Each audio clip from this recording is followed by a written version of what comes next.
Okay,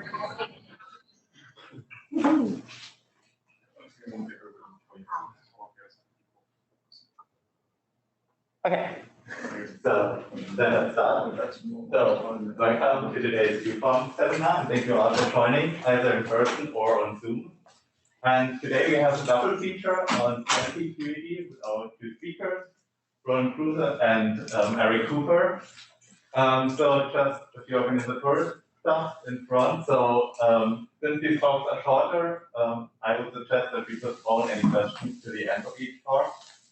And then for all of you who are here in person, if you haven't signed up of the list, you can also do that when you go out. Or if you haven't signed up in front, you can also just put your name on there. And then there will be lunch afterwards. So any questions you might have, you can also ask after the talk. There will be more time for discussion. Okay, so let's start with our first speaker for today, Ronen Kroeze. So he's a graduate student in Benjamin West Group. He got his bachelor and master's degree from Eindhoven University. And his work is on metal-light interaction with quantum many-body system, especially with degenerate optical cavity. So we are very much looking forward to your talk. And go on. Okay, thanks, Philip, for the introduction. Welcome, everybody. Yeah, so indeed, I'm here to talk to you about our work on the optical lattice with sound.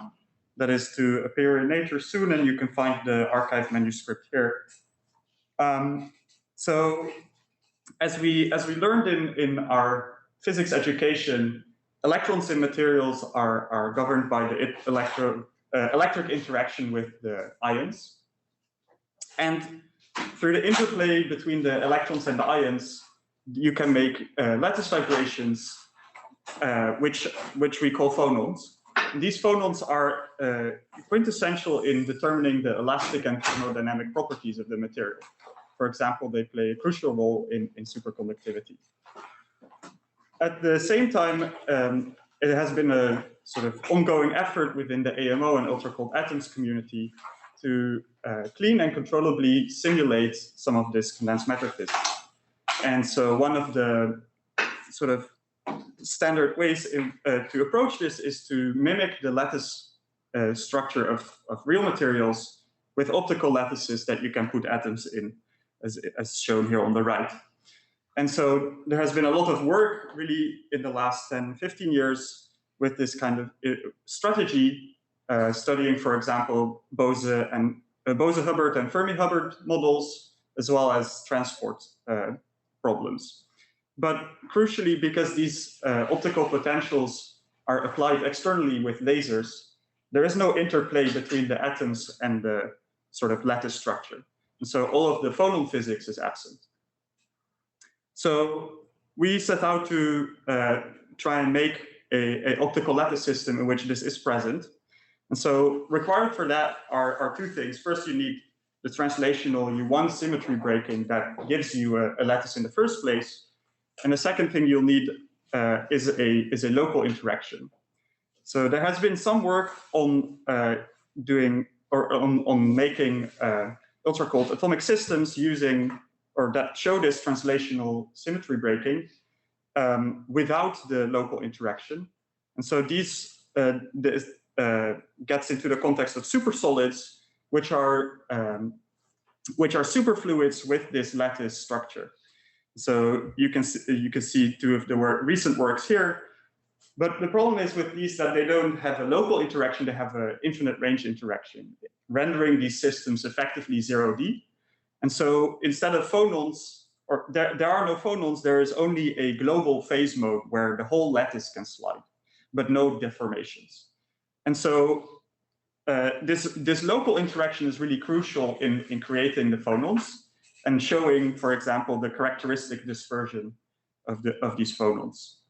And so in this talk, I'll try to convince you that in the work we've done, we have both these ingredients and we can measure, for example, the phonon dispersion.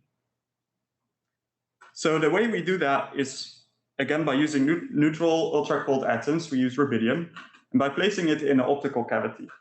So cavities, as we know, naturally have standing waves of light inside them, realizing an optical potential. And for example, you could send that light in longitudinally, like so. But this actually has a lot of the same issues as I just described with externally applied lasers, in the sense that there is no interplay between the atoms and the light. The atoms just follow the externally imposed potential. So rather than sending light in longitudinally, we send light in transversely.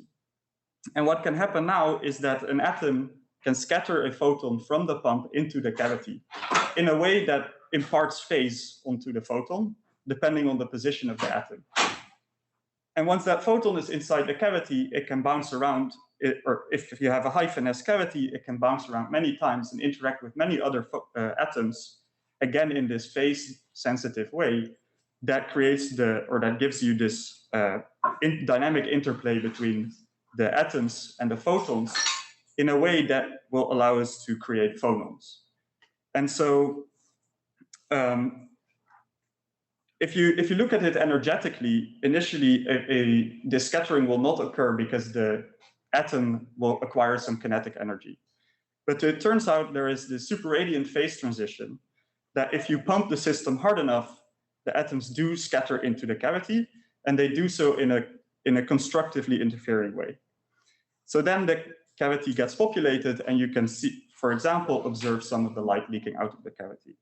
And this is exactly what people first realized in observing this superradiant phase transition, that if you look at the cavity emission on the photon counter, you see a sudden onset of cavity light. And at the same time as scattering into the cavity, all the atoms self-organize into this checkerboard pattern as a result of the optical potentials. And so that's the lattice. And you can observe this lattice by looking at the atomic distribution or atomic momentum distribution. You can see these four Bragg peaks that correspond to the reciprocal lattice vectors. So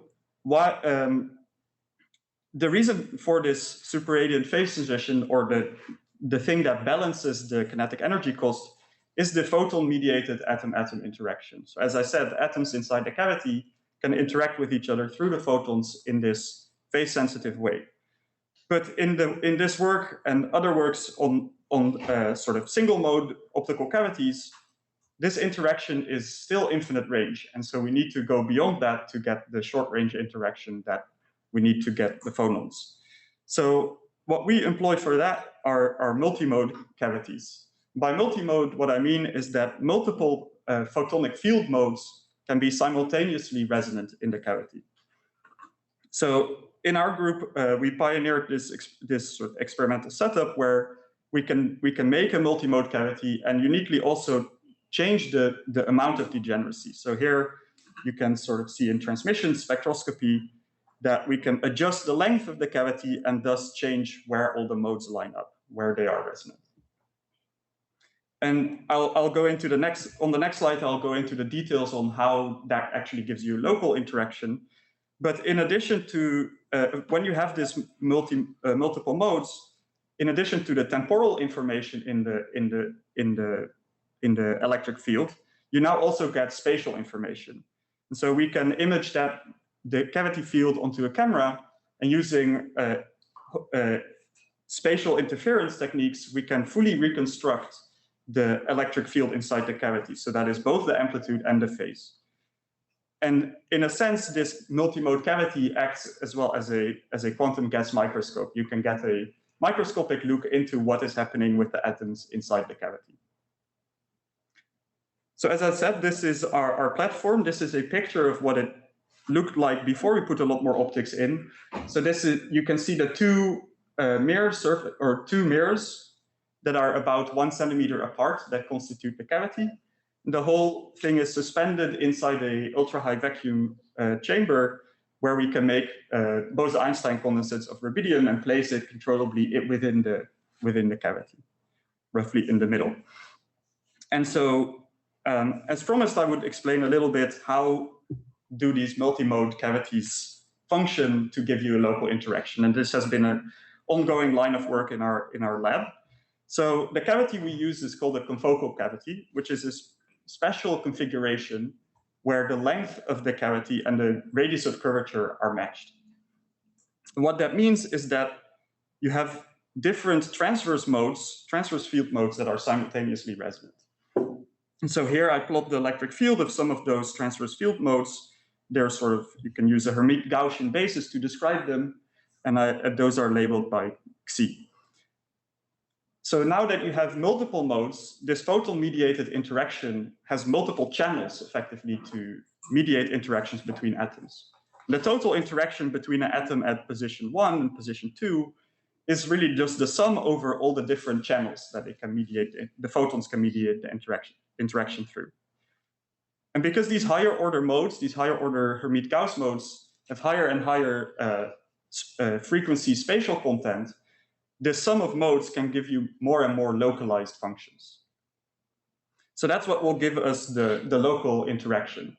But the story is not that simple, because in confocal cavities, it's actually not all the modes that are degenerate. It's parity or the modes fall apart given their parity. So really, we only have half of the modes that are degenerate. And only those modes that have the even symmetry with respect to the middle. And so what that means is, okay, instead of summing over all the modes, we only sum over the modes that are even. And that's not all. Even the longitudinal mode profile is a little bit more complicated. So we know that in planar cavities, you have different longitudinal modes that have increasing frequency and have increasing number of nodes in the longitudinal direction. So that's depicted here.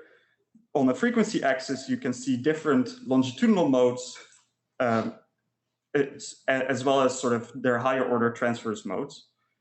And near the midplane of the cavity, which is where we put our atoms, you can see that they change their nature. So this one is minus cosine, that one looks like a sine, and this one looks like a cosine again. So consecutive resonances have these alternating longitudinal profiles.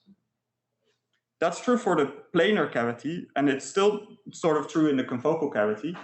Because of energy conservation, when you have higher order transverse modes, you need to have less nodes in the longitudinal part of the field. And so the even modes the even transverse modes that make up a confocal resonance really have alternating longitudinal profiles. So you can sort of see here that these are blue and red alternating. And because cosine and sine are mutually orthogonal, you cannot mediate the interaction through both at the same time.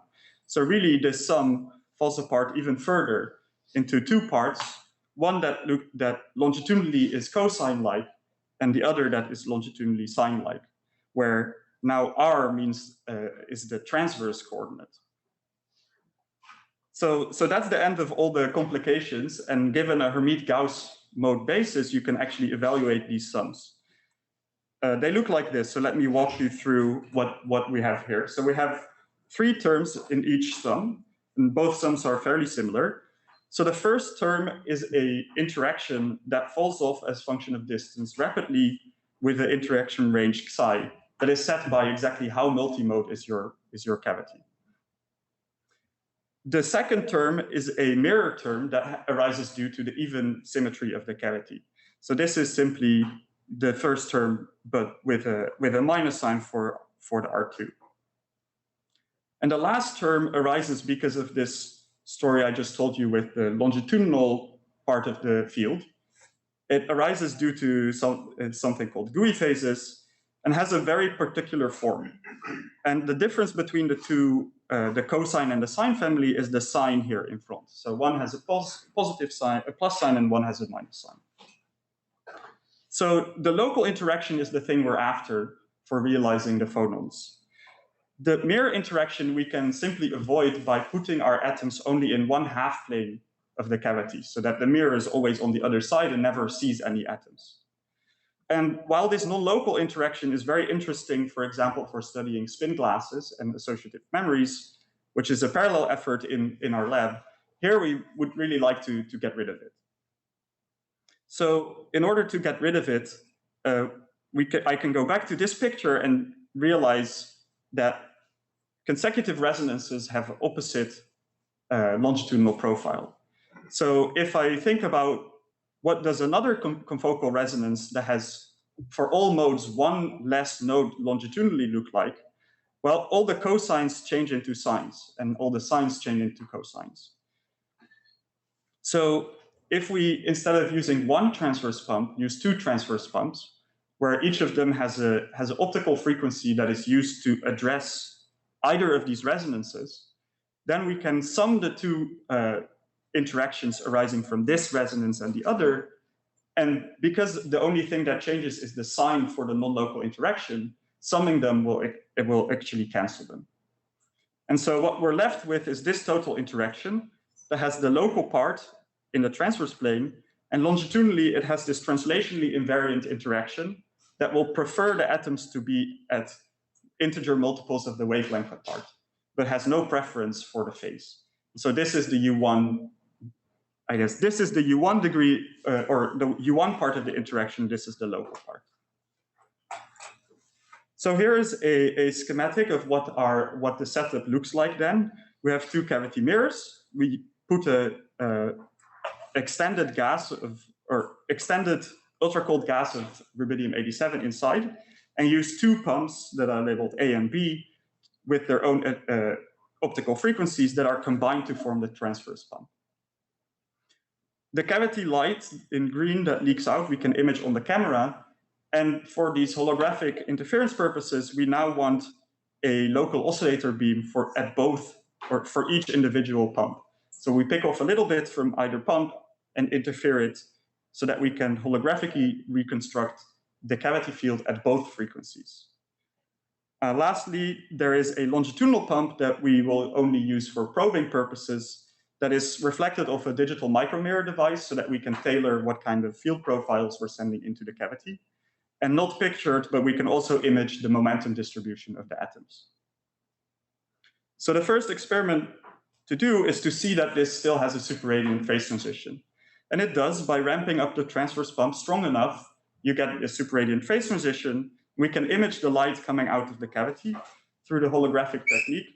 Now, and as I said, we can see the emission at both of these confocal resonances. So what I show you here is, again, a combination of the amplitude and field. The amplitude is represented with the brightness and field is color. So as I said, the multimode cavity acts as sort of a quantum gas microscope. And indeed, where the atoms are in this sort of extended region, we see light coming out that tells us about their phase. To acquire these pictures, we actually had to go very far above the superradiant threshold, where there is a strong where there is a nonlinearity that gives this rainbow. And so what I rather want to focus on is this background. So in the background, you still see sort of a phase rainbow that arises due to the non-local interaction. So each confocal resonance individually still has a non-local field, but they are supposed to be exactly opposite. And indeed, when we sum these two, you see that the background non-local field disappears. So this demonstrates that we can indeed cancel the non-local interaction. And so now you would expect to see a U1 degree of freedom for the crystallization transition. At what Z coordinate does the crystal organize?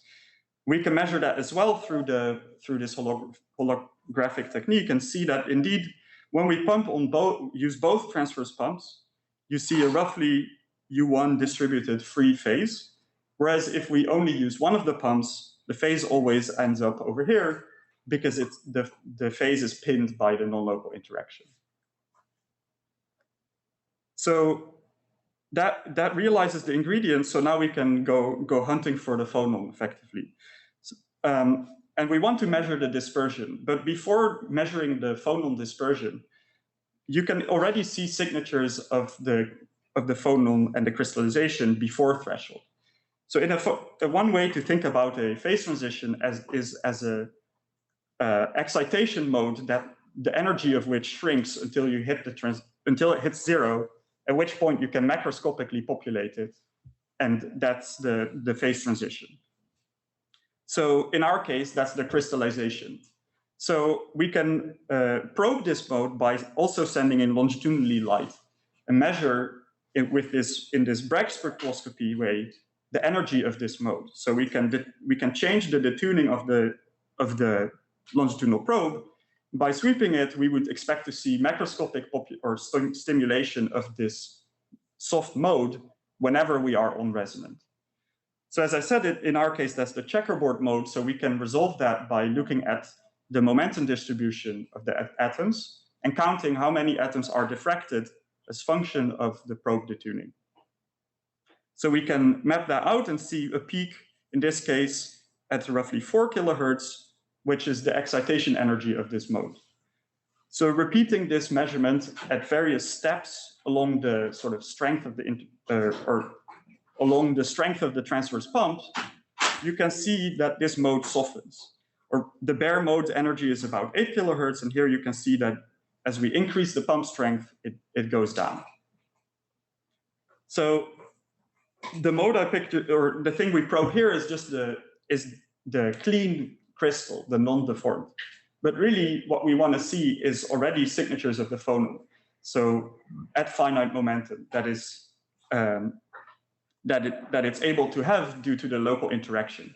So in order to do this, we use the DMD to send in different probe fields that have a phase gradient that corresponds to imparting a particular momentum onto the lattice.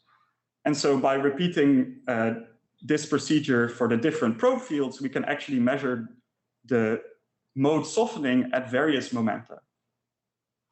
And this is only possible because we have the local interaction. If you had an infinite range interaction, you wouldn't see any of these modes soften. The only thing that would soften would be the zero momentum global mode.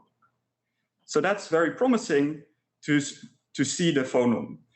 So next, we would like to repeat this trick for above threshold to measure, again, in a spectroscopic way, the dispersion.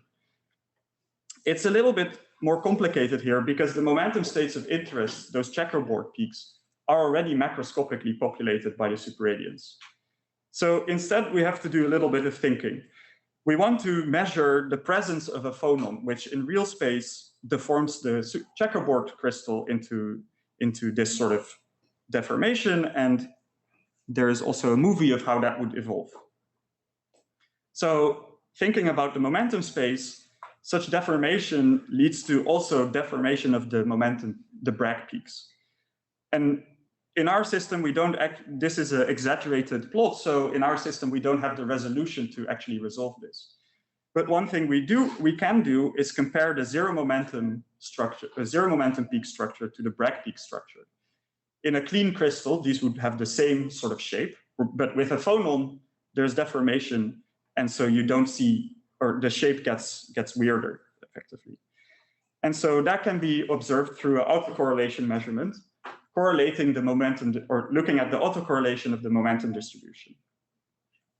So by doing that, we have, again, a measure of how much phonon did we stimulate. And repeating the same procedure where we change the probe detuning to map out the energy and different momentum probes, we can measure the phonon dispersion for above threshold. So here the data points are from the experiment, and the solid line is a parameter-free theory fit. And so you can see that it captures the general trend very well, that this is a linear acoustic phonon. And so now we've realized the phonon dispersion. We've also, using our microscope technique, directly imaged the phonon, as well as investigated some of its time dynamics. But unfortunately, I don't have the time to talk about that right now, but you can ask me questions later if you're specifically interested in that.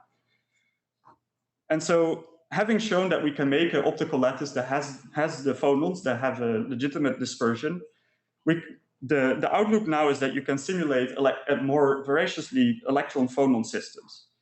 So as I described, in our case, there is we use rubidium 87 atoms, which are bosons, but by introducing fermions that are more reminiscent of electrons, you can study, for example, polaron physics if the fermions are impurity, or superconductivity and the role of the phonons in that.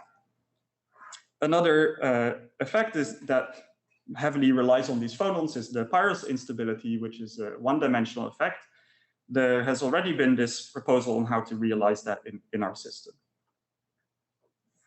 So with that, I come to the end. I would like to acknowledge thank my collaborators, in particular Dr. Yudan Guo, who really led a lot of this phonon work, as well as acknowledge our funding agencies. And thank you for your attention.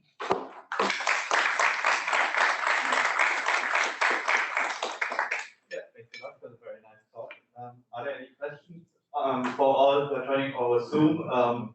Maybe put your question in the chat, or yeah, you can also unmute yourself. Should be fine. Yeah, so any questions?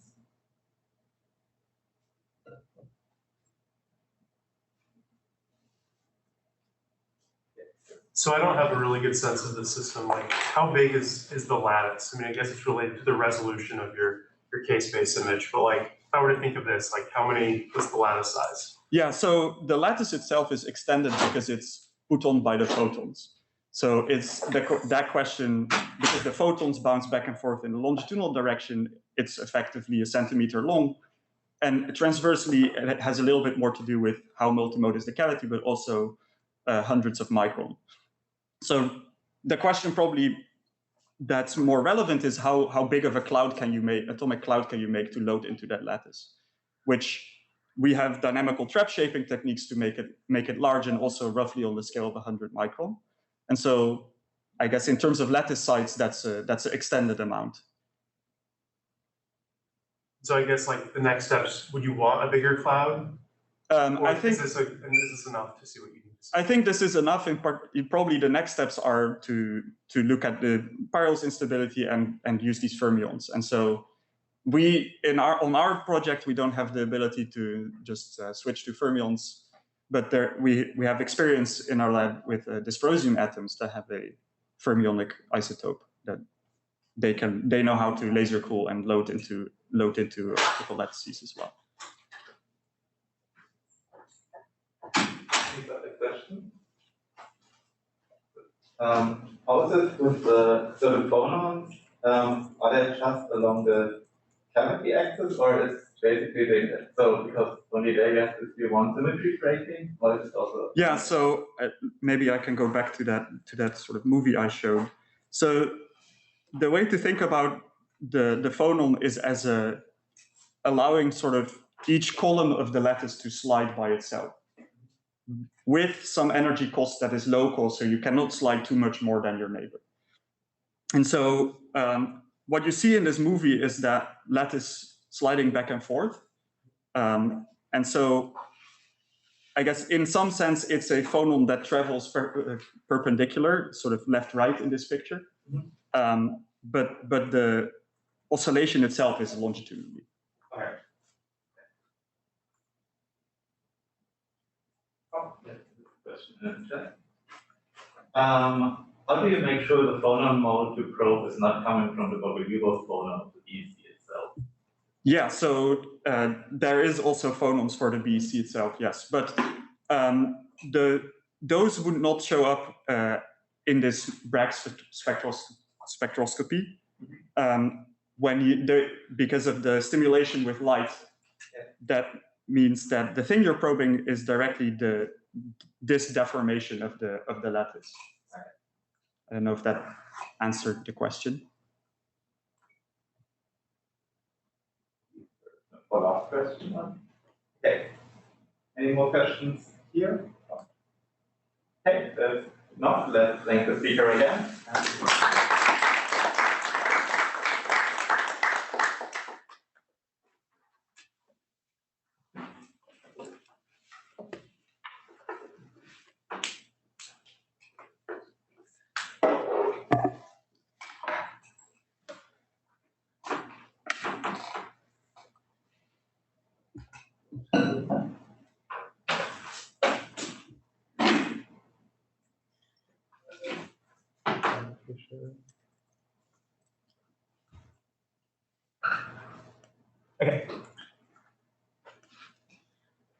Okay, so for our second speaker today, we have Eric Cooper, who's currently a grad student in Monika Schleier-Smith lab, and he did his undergrad in Pomona College, and he's now also working with optical cavities on how to design programmable coherent interactions between ensembles of atoms.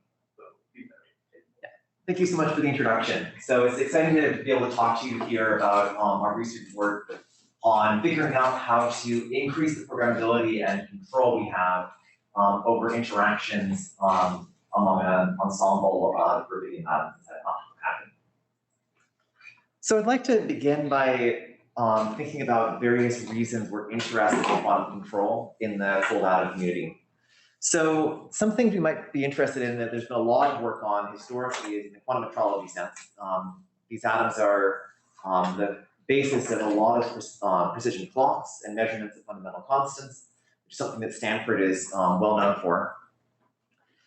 Beyond quantum metrology, we're also interested in trying to come up with quantum simulations. So this was like the sorts of situations where you take a material and you want to understand it, very similar to what Ronen was talking about earlier. So quantum simulation is something that we're also excited about. And beyond quantum simulation, like requiring slightly more control perhaps, or the ability to replicate not just physical systems in our laboratory, but computer science problems in our laboratory, there's also the goal of trying to push towards quantum computing in sort of cold atom sense. So progress on this front has been tends to be on two different sides. So there's a lot of like cool research recently on getting local interactions in control. For example, there's a Harvard group which has the ability to control to 256 atoms in a tweezer array and then mediate local interactions via Rydberg interactions. There's also a lot of work to get control on the individual atom scale, like as in Paris, where they can hold atoms in optical tweezers and manage to arrange them into an Eiffel Tower shape. On the opposite side, there's work towards getting all-to-all entanglement, which has been used for metrology purposes. So for example, the Kasich group here, they've used an optical cavity and interaction mediated by that optical cavity to push below the standard quantum limit and be able to make measurements and clocks that are beyond what you'd be able to get if you were just limited by projection noise. And similar sorts of works has also been done in Bose-Einstein quantum states. But between these two extremes, there's work that actually both of our groups have been talking about today is how to get more complex interactions that like go between local and all-to-all. And so for us, a dream would be if we could have arbitrary programmable couplings, and that would allow us to like explore a lot of things. So some example problems of what you can explore in a programmable spin system are quantum magnetism problems on one side, where you have a Hamiltonian that is local and you'd like to be able to control all of these local couplings in a precise way. If you had an arbitrary simulator, this is definitely accessible. On the other side, there are problems that you wouldn't necessarily think of as being a spin problem too, at first. For example, I'd like you to consider something called the partitioning problem. So I have a set of weights of varying different sizes, and I would like to figure out a way of distributing these two weights, say between two sides of the scale, so that the scale exactly balances. And it turns out that this is an NP-hard problem if you look at it with the correct set of weights. And so if we take these weights and we try to think about how making them as a spin system, we can think of every weight as being some like spin, like the weight of the spin corresponds to the weight of the object, and whether the spin is pointing up means that it's in backpack 1 or side of the scale 1, and when it's pointing down means it's on side of the scale 2. And so figuring out whether there's a way of balancing the scale is the same as asking, is there a way for this weighted spin to equal 0? And so you can recast this in terms of like the same sort of idea of finding the ground state of a system by writing a Hamiltonian, which is, the Hamiltonian is just equal to the square of the total standardization. And that's, again, same form as what we've been talking about before. If you are able to implement these couplings, Jij is the product of the weights, then you'll be able to implement this like NP-hard problem in the laboratory and figure out a way perhaps of optimizing and figuring out a way to solve this problem with the techniques from quantum simulation. Now, this is only one of these couplings. I don't have time to go into all of the details right now, but if we have more and more control over this set of couplings, the number of problems that we're able to simulate will get to be larger. So what I would like to talk to you about today is how we can go about in our laboratory figuring out how to program in all of these interactions among our atomic spins in an optical cavity, and controlling the distance dependence to really create a arbitrary translationally invariant interactions. Once we've done that, I'd like to show you how we can explore geometries that are not like what we naively expect to be in the laboratory, and then start to look at some dynamical optimization problems that really go and apply to these problems that we talked about earlier in the talk. So I'm going to begin by discussing the system itself. So this is probably familiar to many of these people in the audience here, but the atom that we work with is rubidium. It's a hydrogen-like atom on the left side of the periodic table, which means it has a very nice electronic structure that we can work with. In addition to this electronic structure, there's a hyperfine spin structure that is determined by a combination of the nuclear spin and the electron spin. A lot of groups use this hyperfine structure in order to be their qubit, but one thing that we'd like to do is actually take a look inside each of these hyperfine structures and see what happens when we apply a magnetic field.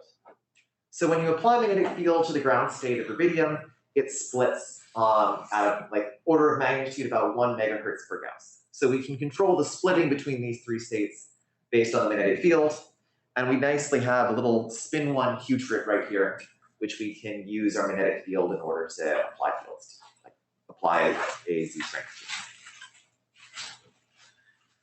So with all of these rubidium atoms, I just want to give you a picture of what this looks like in the laboratory. This is our experimental system. Behind the wire here that's obscuring the view, you can perhaps see the center of the vacuum chamber. So the center of the vacuum chamber right here is where we hold all of the atoms. And inside, before all of these pictures were, like all of the optics were around, you were able to see inside and take a look at a picture and see the two optical mirrors right here. So those two mirrors really form the core of our experiments, making an optical cavity. So between these two mirrors, we set up a large number of ensembles of rubidium atoms. So we have 18 ensembles, each with 10,000 atoms in each one of them. So you can really think of these as like collective groups of atoms that are then interacting with each other over microscopic distances. So if we take a look inside of the optical cavity, we prepare all of these atoms using their Zeeman states. We initialize all of these atoms so that they're all in the 0 state between +1 and -1. And now we might want to think, like, what could we imagine this like actually happening if we have two systems of all spin 0 atoms? So one thing you might imagine, like the Ising interactions, there's no actual superposition of different states here, so there's no advantage we could get from Ising interactions. But instead, one thing we could have happen is a flip-flop interaction, where on one site, we have an F+ term, which takes a 0 atom and puts it into the +1 state. And on another site, we have a 0 atom that gets switched into the -1 state. And this is nice, it conserves energy because the magnetic field is the same on both sides. So we imagine this as being something that the cavity might be able to do. And in fact, we are able to drive this process by applying a drive field to the cavity. So we apply a drive field to the cavity, and that allows a process by which one of the atoms can take a photon from the drive field, emit it into the cavity, and then another atom can absorb that photon from the cavity and re-emit into the drive field. And in that process of one photon going from one atom to a second atom, it is able to hop 1 unit of angular momentum and implement this spin exchange process. It's also nice because this process only occurs when the drive field is on, so we're able to control our interaction strength and many properties of this interaction strength with the drive field itself.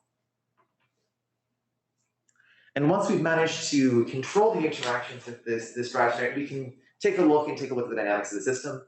So we're able to image from below the system, directly imaging all of these atoms, and we can see here are 18 different ensembles.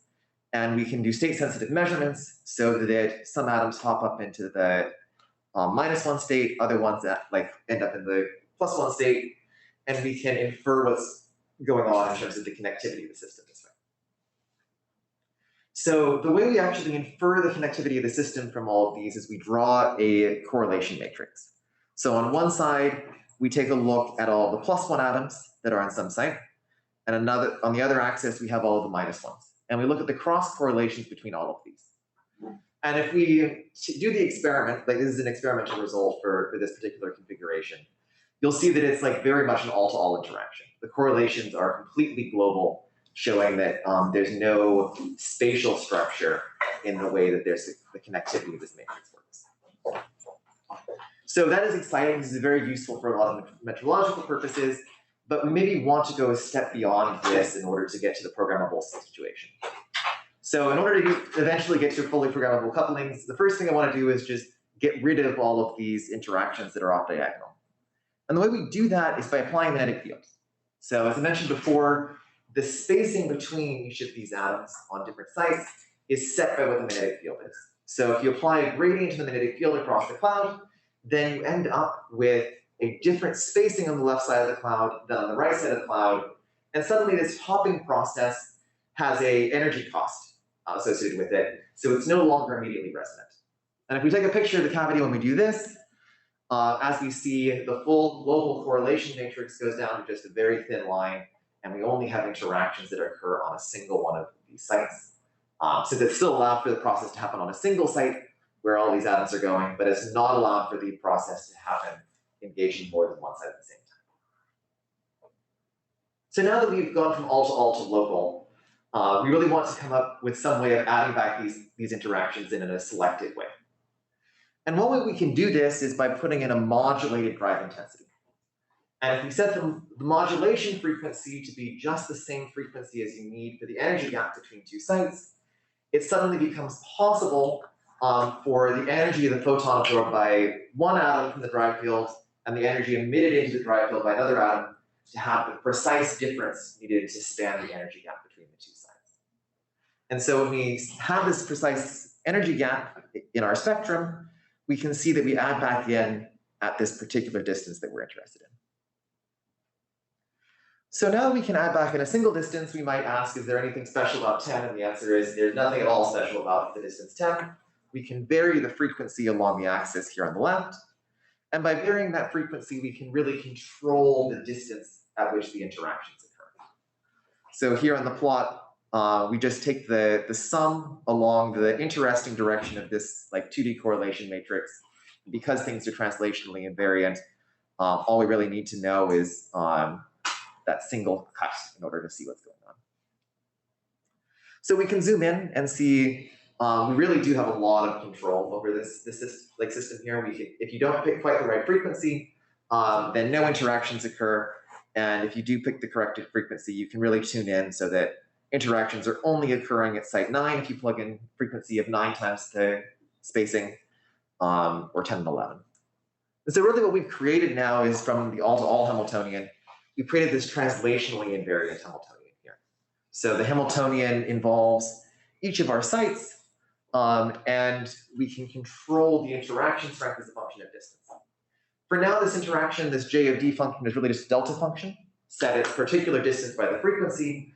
But I mean, a step forward, we can really add some more complexity to this going forward, as long as we keep the structure in this translationally invariant form for now.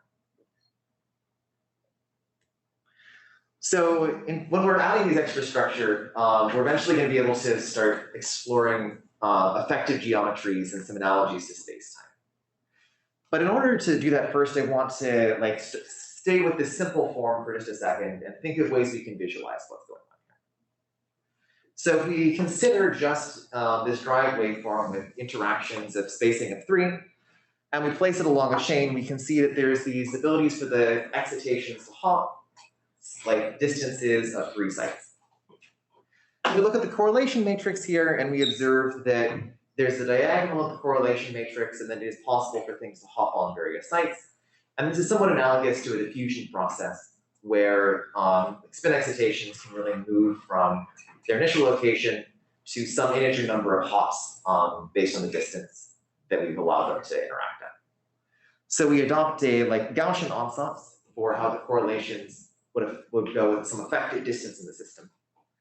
And then using this effective distance of how far did the excitation have to hop, we try to reconstruct it in a geometry that captures all of the things in the system that we're interested in.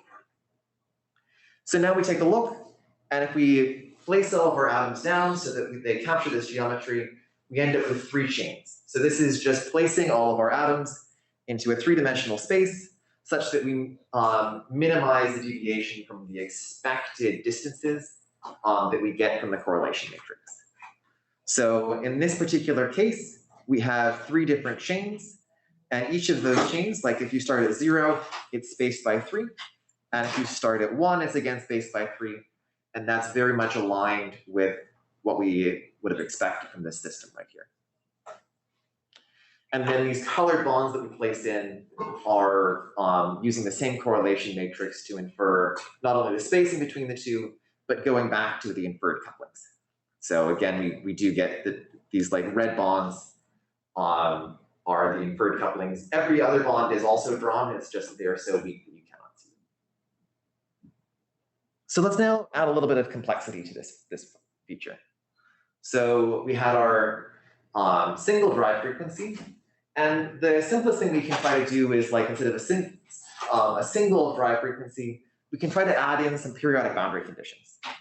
It turns out a clever way to do this is just to multiply it by a Dirac comb.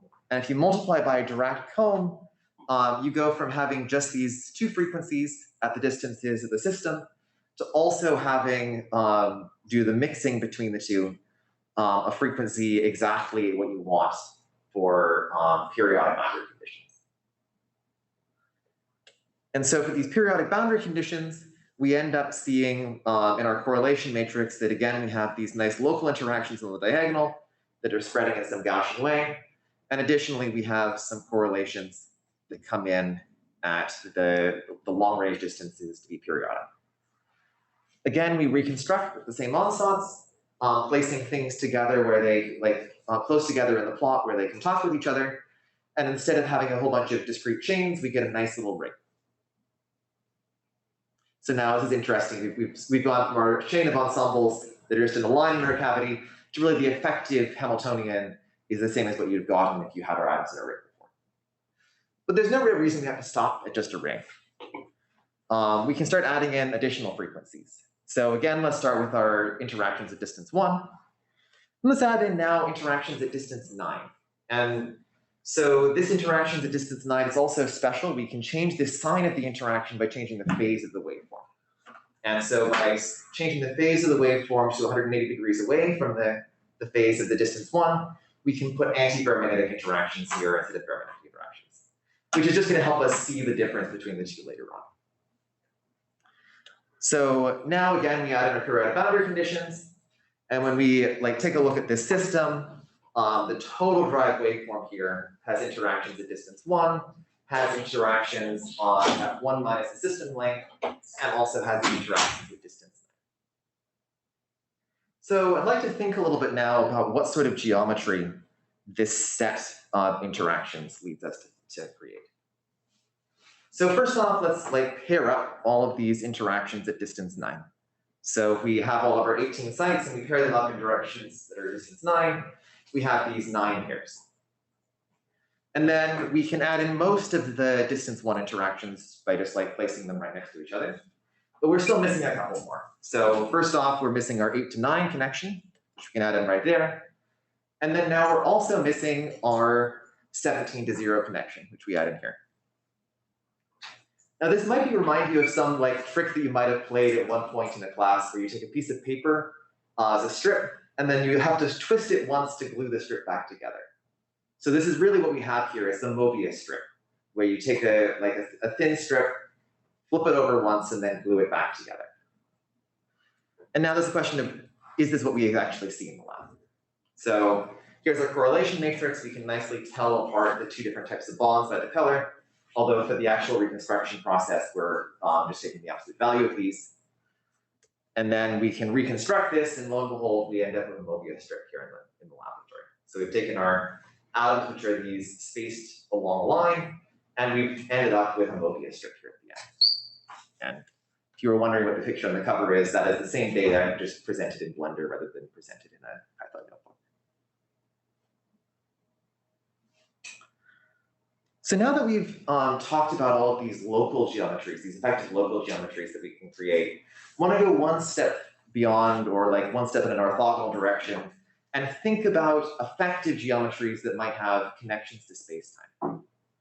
So there's a principle in like quantum gravity theory known as ADF-CFT, where there's a correspondence between quantum theories on a boundary and gravitational theories in a bulk.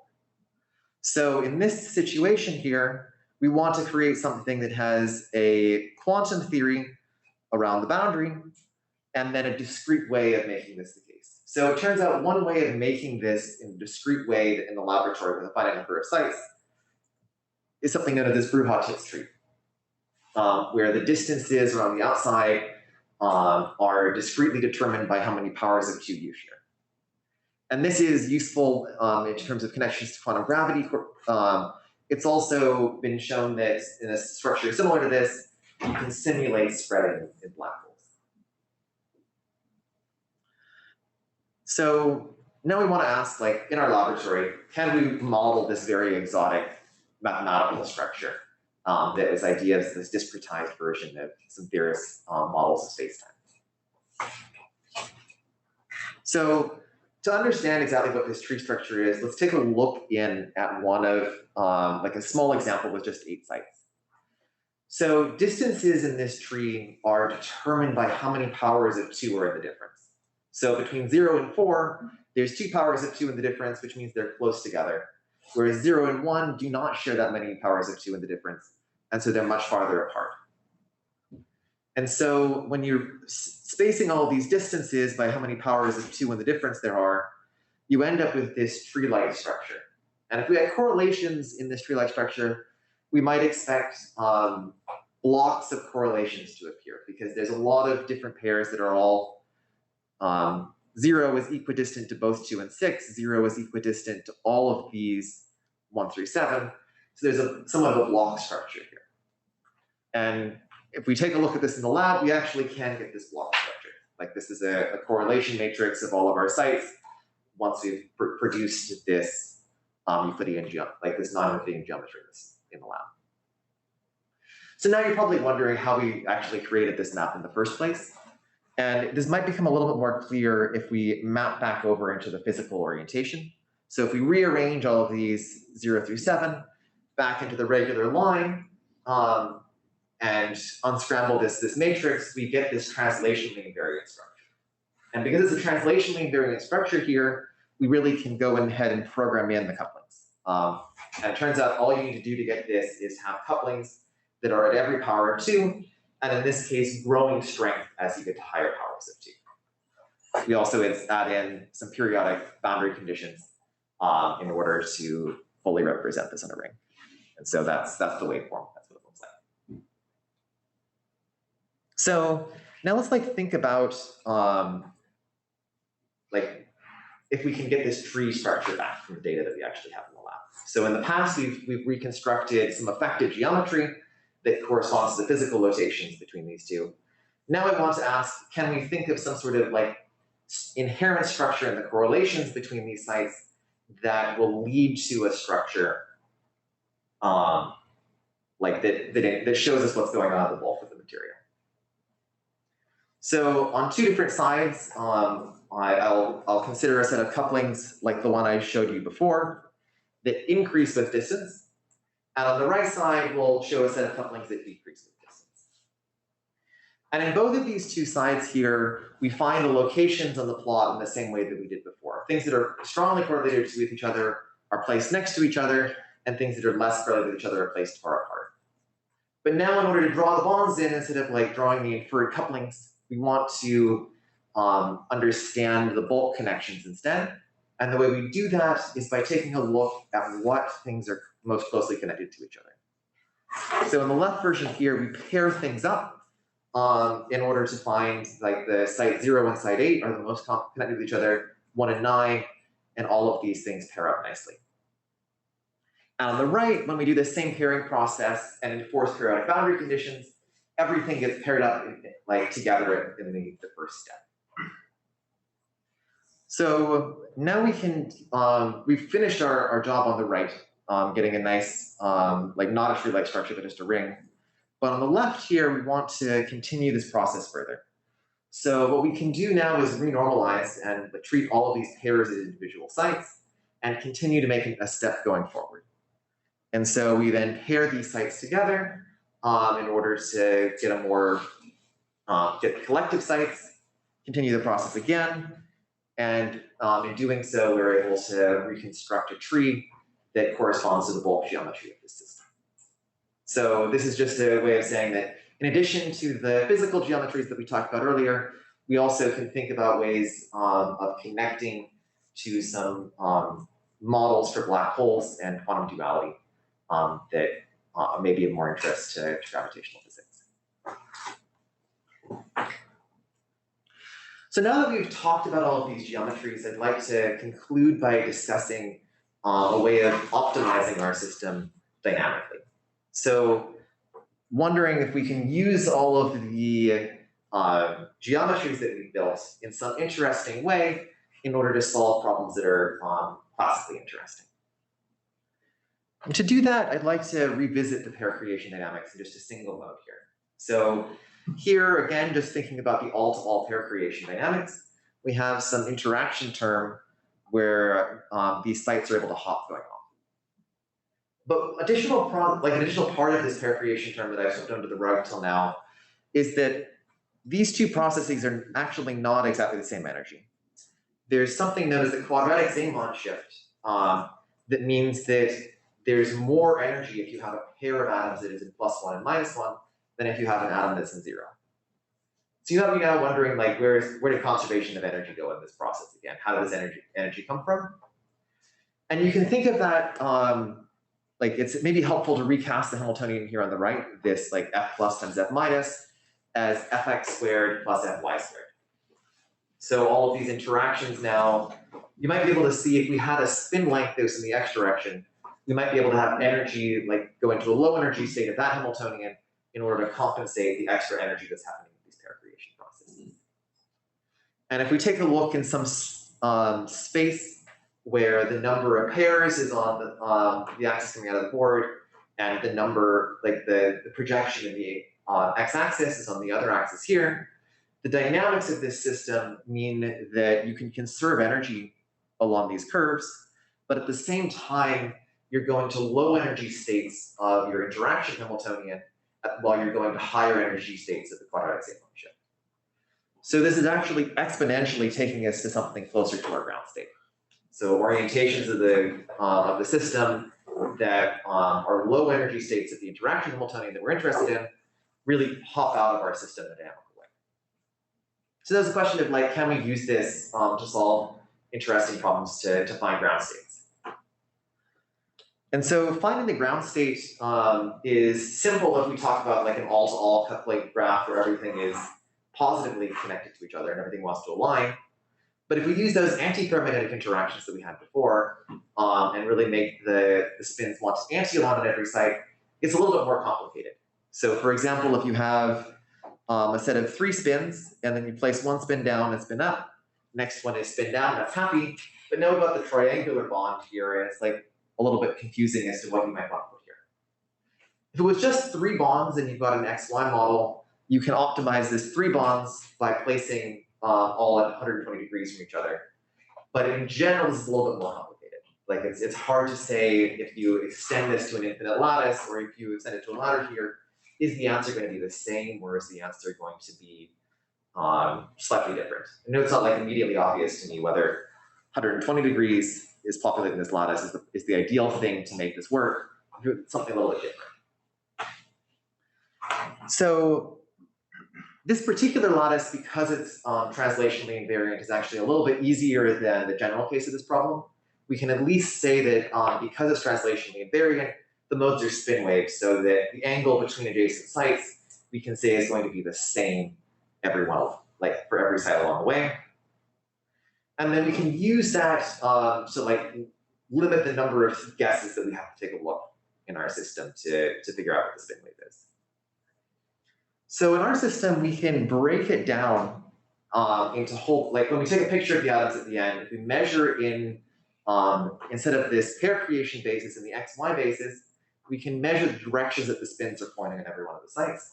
And then we can figure out how often the winding angle is consistent with, say, 0 degrees at the edge here, and like 90 degrees in the middle, and 120 degrees would be this site right here. So when we observe the system actually evolving, if you look precisely, you can see that the places that are the lowest energy states grow exponentially and start to get more and more distinct from the others as you go over in time. So like the longer you wait in the system, because of the exponential growth of this pair creation dynamics, you're really able to take a look at the things that are highest, like lowest energy states. And it turns out that you can see that the angle here is not quite 120 degrees like you might have guessed before, but the actual optimum is 104 degrees because it's not an infinite lattice. Not all of the bonds are here. Some of these bonds are shared by more atoms. But like some of these spins have more connections than others, and so having a slightly lower rate of spin across the system is actually a lower energy state, and that's able to get popped out by our system itself. So in summary, I'd like to say that like we've had these distance-dependent interactions. We're able to really control the distances that we interact at. And then if we add in multiple of these interactions, we can start to create the different effective geometries, like this Mobius strip that I showed you here, or the gravitational systems. And then once we have these geometries and we have the dynamics that are occurring on these geometries, there's hints that we can go forward into figuring out computationally interesting things to do, like finding the ground state of these complicated spin systems, and then mapping that ground state finding into a model that is useful for solving actual problems.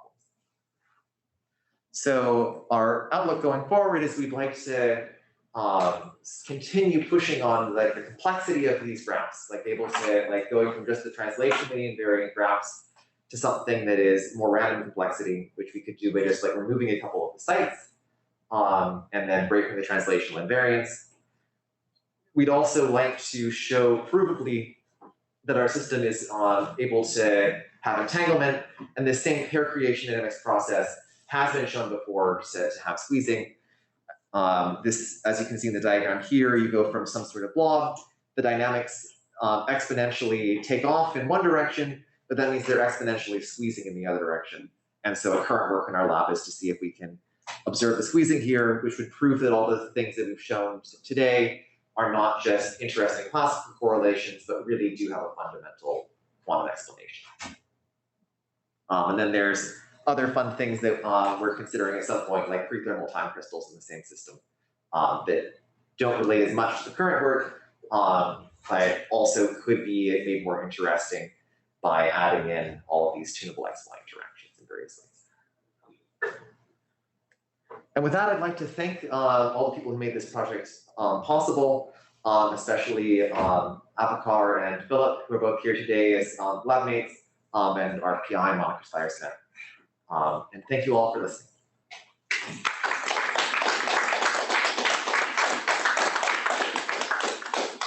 Thanks, Eric. Are there any questions?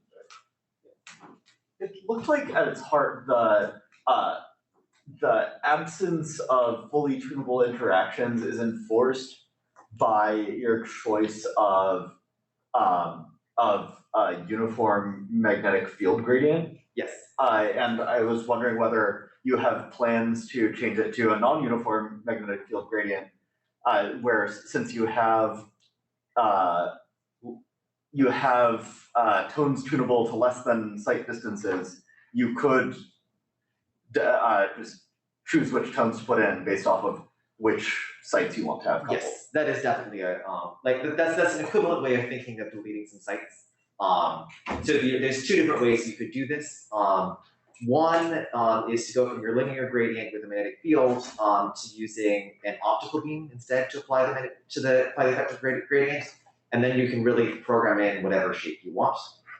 The other option is there's no need for the space to be physically spaced in the cavity at equal spacings from each other, and instead you can have different sorts of spacing between the two.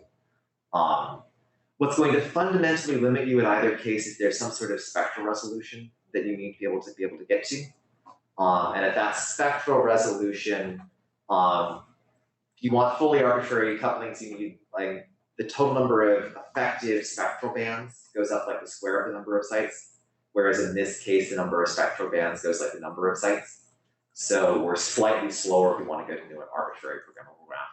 I think we have 6, we'd be able to do arbitrary programming between 6 sites with our current spectral sensitivity as shown here, but it's pretty reasonable for us to go forward to like 10 or 15 sites. I was wondering whether you could comment on the limitations to unwanted correlations in the matrices. So are they just because you have like the observation of the correlations is limited, or are you actually creating unwanted correlations at sort of the wrong distance? Unwanted correlations at the wrong distance. There's like somewhat little of that. A lot of those unwanted correlations at the wrong distance are just finite statistics that we see. Because we're working at such late times, and we don't actually care all that much about dissipation in our current system, we're not super limited in terms of like observing other things in our correlation matrix. But if you wanted to go to like a more quantum system where these are like separate modes, then we definitely are very limited by like free space scattering of these atoms, as well as collective dissipation into the cavity. So it's a 4-photon process, and it's possible for the photon to escape the cavity before managing to go get absorbed by another atom, and that would lead to damages into our ability to like make the system fully quantum.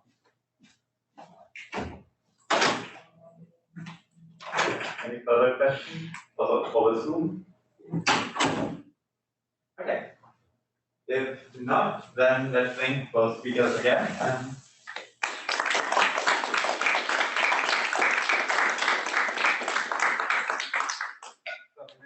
The reminder, if you haven't signed off on this, just do so while going outside, and then we